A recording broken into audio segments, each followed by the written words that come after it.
Mari gunakan akal pikiran, gunakan akal sehat untuk melihat sesuatu.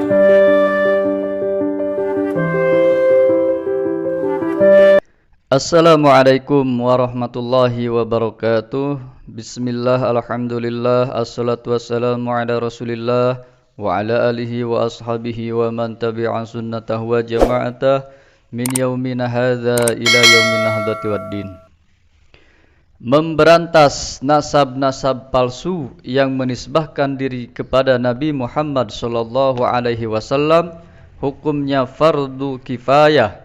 Ia termasuk dalam kategori amar ma'ruf nahi mungkar. Haram bagi para ulama untuk mendiamkan terjadinya pengakuan nasab seseorang atau sekelompok manusia yang menisbahkan diri sebagai keturunan Nabi Muhammad sallallahu alaihi wasallam dengan dusta, karena yang demikian itu termasuk istihqar bihaqqil Mustafa, merendahkan hak Nabi Muhammad sallallahu alaihi wasallam. Imam Ibnu Hajar Al-Asqalani berkata, seyogianya bagi setiap orang mempunyai kecemburuan terhadap nasab mulia Nabi Muhammad sallallahu alaihi wasallam dan mendobitnya, memeriksanya, sehingga seseorang tidak menisbahkan diri kepada nasab Nabi Muhammad sallallahu alaihi wasallam kecuali dengan sebenarnya. As-Sawa'iqul Muhariqah juz 2 halaman 537.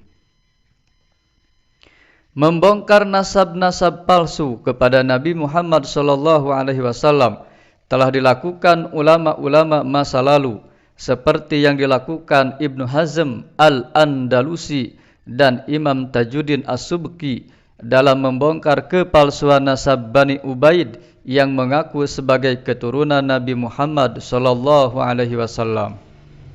Begitu pula yang dilakukan Al-Hakim An-Naisaburi yang membongkar kepalsuan nasab Abu Bakar Ar-Razi yang mengaku keturunan Muhammad bin Ayyub Al-Bajali. Begitu pula dilakukan oleh Az-Zahabi yang membongkar kepalsuan nasab Ibnu Diyah Al-Andalusi. Demikian juga Ibnu Hajar Al-Asqalani yang membongkar kepalsuan nasab Syekh Abu Bakar Al-Qummi, Usulu wa Qawaid fi Kasfi Mudda'is Syarif, halaman 11.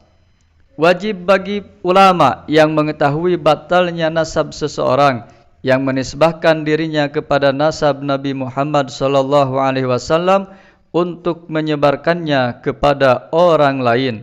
Syekh Ibrahim bin Qasim berkata, dan tidak boleh bagi seorang alim menyembunyikan ilmunya dalam bab ini, bab nasab, maka amanah dalam ilmu dan membongkar tercampurnya nasab adalah bagian dari amar ma'ruf dan nahi mungkar. Usulu wa Qawaid fi Kasfi Mudda'is Syaraf, halaman 13. Imam Malik bin Anas berkata, barang siapa yang bernisbah kepada keluarga Nabi, yakni dengan batil, maka ia harus dipukul dengan pukulan yang pedih dan diumumkan serta dipenjara. Usulu wa Qawaid fi Kasfi Mudda'is Syaraf, halaman 9. Di antara nasab yang tidak tersambung kepada Nabi Muhammad sallallahu alaihi wasallam adalah nasab Ba'alawi atau yang dikenal dengan sebutan Habib di Indonesia. Nasab mereka terputus kepada Muhammad sallallahu alaihi wasallam berdasarkan kesaksian kitab-kitab nasab yang semasa dengan Alawi bin Ubaidillah yang merupakan datuk para habaib di Indonesia. Alawi bin Ubaidillah tidak disebut sebagai keturunan Rasulullah. Alawi bin Ubaidillah yang disebut sebagai leluhur para habib ini tidak terbukti sebagai keturunan Nabi Muhammad sallallahu alaihi wasallam. Mengapa demikian? Karena Ubaidillah sebagai ayah dari Alawi yang dalam kitab-kitab para habib dicantolkan sebagai anak Ahmad bin Isa, ia tertolak sebagai anak Ahmad bin Isa berdasarkan kitab-kitab nasab yang ditulis pada abad ke-5. Sedangkan Ahmad bin Isa sendiri telah masyhur tercatat dalam kitab-kitab nasab sebagai keturunan Nabi yang sah. Ketika Ubaidillah tertolak sebagai anak Ahmad bin Isa, maka Alawi dan keturunannya sampai sekarang dan sampai hari kiamat tertolak sebagai keturunan Nabi Muhammad sallallahu alaihi wasallam. Kenapa harus kitab abad kelima yang menjadi rujukan?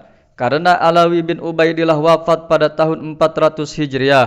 Ayahnya Ubaidillah wafat pada tahun 383 Hijriah dan Ahmad bin Isa wafat pada tahun 345 Hijriah. Maka dalam kitab-kitab nasab abad kelima itulah dilihat apakah betul Ahmad bin Isa mempunyai anak bernama Ubaidillah dan mempunyai cucu bernama Alawi. Ternyata setelah diadakan penelusuran, penelitian, dan pengkajian, disimpulkan bahwa penisbatan Ubaidillah sebagai anak Ahmad bin Isa tertolak oleh kitab-kitab nasab yang ditulis berdekatan dengan masa hidupnya Ubaidillah. Sedangkan kitab-kitab nasab yang ditulis pada suatu masa tidak bisa dianggap sahih jika tidak memiliki referensi dari kitab-kitab sebelumnya. Untuk pembahasan lengkap tentang hal di atas bisa dibaca di artikel penulis yang berjudul Bantahan Habib Rizik Syihab tentang terputusnya nasab Habib kepada Rasulullah sallallahu alaihi wasallam. Ditulis oleh Kiai Haji Imaduddin Utsman Al-Bantani, Ketua Komisi Fatwa MUI Banten dan pengurus LBM PBNU. Wallahul muwaffiq ila aqwamit thoriq. Assalamualaikum warahmatullahi wabarakatuh.